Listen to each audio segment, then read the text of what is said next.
J'avais déjà un bagage dans tout ce qui est, on va dire, électronique ou électrotechnique. Donc toutes ces parties-là, mécanique, etc. Il manquait encore la couche du dessous, en fait. La couche matérielle, quoi. Celle qui est reliée au concret. Du coup, justement, en 2009, je me suis dit, tiens, c'est le moment de se former là-dessus.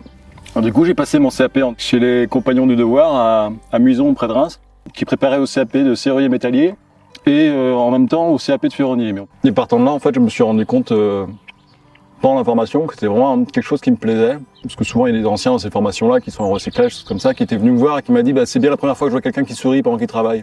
Donc c'est là que j'ai su que il y avait quand même quelque chose et que il fallait peut-être creuser de ce côté-là. D'où le fait qu'après j'ai persévéré pendant un an ou deux pour vraiment développer ça et puis voir si c'était finalement quelque chose qui permettrait de concilier la vie personnelle et la vie professionnelle, sachant qu'on passe beaucoup de temps au travail, autant faire quelque chose qui nous plaise. Et sorti de là, ensuite j'ai été travailler sur Rennes, histoire de me faire les mains. Et par le biais du hasard, je me suis retrouvé à devoir travailler sur Concarneau, où j'avais déjà une maison. Et donc là, l'idée c'était de travailler en support auprès des artisans pour leur faire soit les dessins, soit le travail à l'atelier ou des choses comme ça. Et donc ça avait fonctionné comme ça pendant 2-3 ans, on va dire. Je crois que c'est en 2014 où il y a eu un creux d'activité. Du coup, là, je m'étais mis en tant que dessinateur pour faire justement du dessin technique, mais en métallerie et en serrurerie. Et puis finalement, j'ai commencé à avoir des commandes directes avec des clients. Et donc assez rapidement, j'en ai eu suffisamment pour louer un atelier sur Quimper. Une sorte d'atelier relais dans une ancienne ferme, très sympa. Ça a marché comme ça pendant 3-4 ans, je crois, et puis au bout de 3-4 ans, je me suis dit, il est peut-être temps de m'installer. De toute façon, je savais que vu que mon activité, j'allais terminer à la campagne. Donc ça s'est assez vite reporté sur la région de Briec. Et ensuite, en visitant 2-3 maisons, on est assez vite tombé sur celle-ci, qui répondait vraiment aux besoins que j'avais à l'époque. Parce que c'est vraiment juste un besoin pour un atelier, et puis une maison à côté, et ça s'arrêtait là. Et puis finalement, en y passant 2 ans maintenant, je me rends compte que c'est assez sympa comme coin. Il y a l'activité en fait de serrurerie métallerie qui consiste en fait à travailler le métal et finalement à débiter des profilés, les mettre en forme et ensuite les assembler par soudure avec différents procédés. Et ensuite il y a la ferronnerie qui est la forge du serrurier, quoi. On connaît la forge pour par exemple le forgeron qui refait des haches, qui fait des socs de charrue, qui répare toutes sortes de choses ou qui fabrique une barrière ou une clôture. La forge, c'est le travail justement à la forge, donc une forge à charbon ou une forge à gaz, où on chauffe le métal en fait pour ensuite le marteler, ce qui fait qu'il va changer de section. Et c'est ça qui fait justement la forge, c'est le changement de section. En fait, c'est comme de la pâte à modeler quelque part. Si on pouvait y mettre les mains, on ferait comme avec de la pâte à modeler. Il y a une dextérité à avoir et voilà, c'est vrai que si on pouvait mettre les mains, ça serait beaucoup plus facile et il y aurait beaucoup plus de gens à en faire. C'est un métier très manuel, on est en contact avec la matière. Après, c'est la matière qui dicte ses règles. Si elle veut pas, elle ne veut pas, donc ça rend assez humble.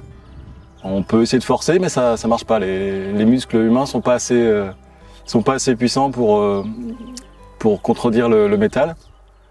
Donc il faut savoir aussi comment le travailler pour réussir à obtenir les courbes qu'on veut et avoir quelque chose d'harmonieux et qui soit joli et esthétique.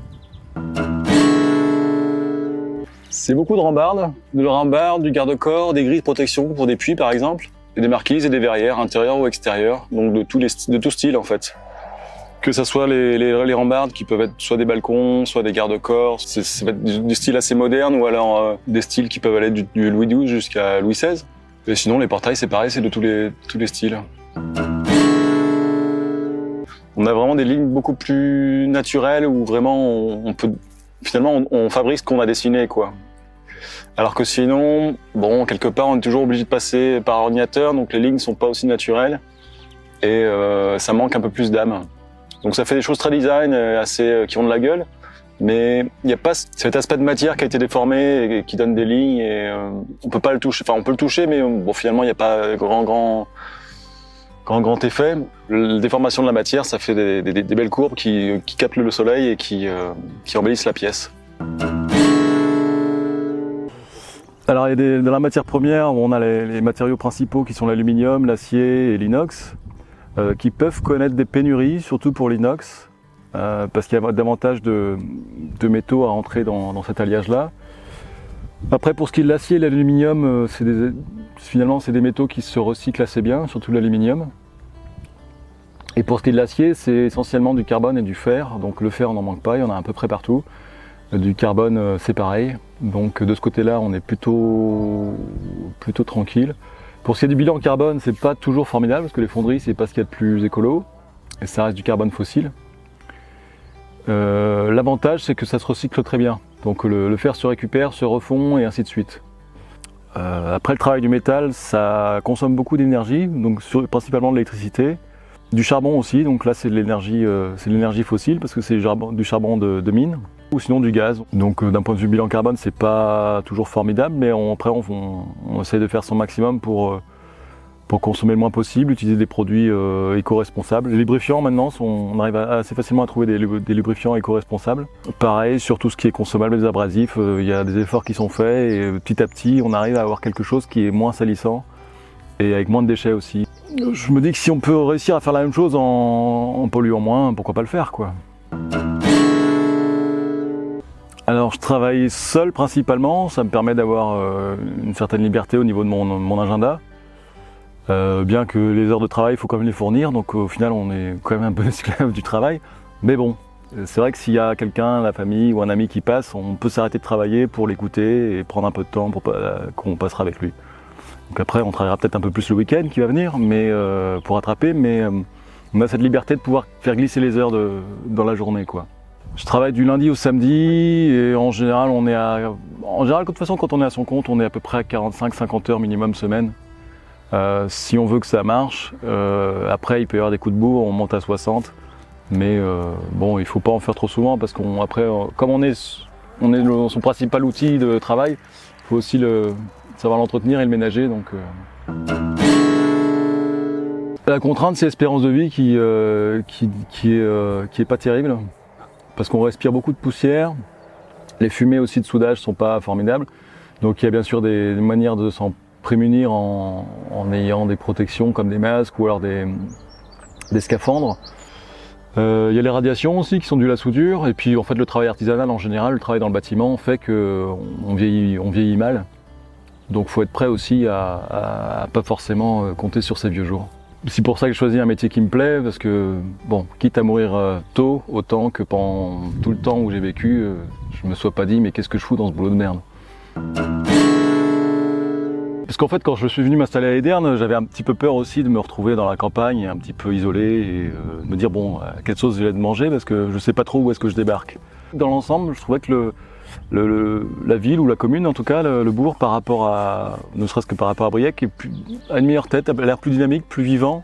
Maintenant que je commence à passer un petit peu de temps ici, je me rends compte que y a des gens qui font des choses un peu partout, qui se bougent, qui sont prêts à se bouger aussi.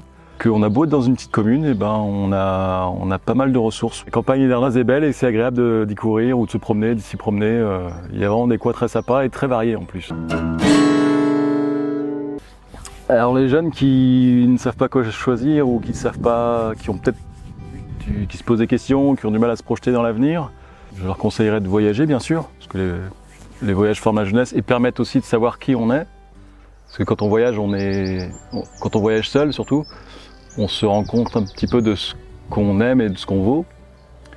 Et ensuite, pour ce qui est du travail ou du métier qu'on veut faire, parce que je fais la différence entre les deux. Un métier, c'est quelque chose où il y a un savoir-faire, et un travail, c'est quelque chose qui nous permet de gagner notre vie. Et après, pour ce qui est du travail, c'est d'essayer. C'est d'essayer, et puis de ne pas hésiter à changer en fait. Et même les boulots qui nous plaisent pas, finalement, nous apprennent des choses sur nous et sur le travail qui font que derrière, ça se passera encore de mieux en mieux. Et qu'il ne faut pas attendre d'être prêt. Ça, c'est une phrase de Claudie Ignoret. Il ne faut pas attendre d'être prêt pour enfoncer les portes.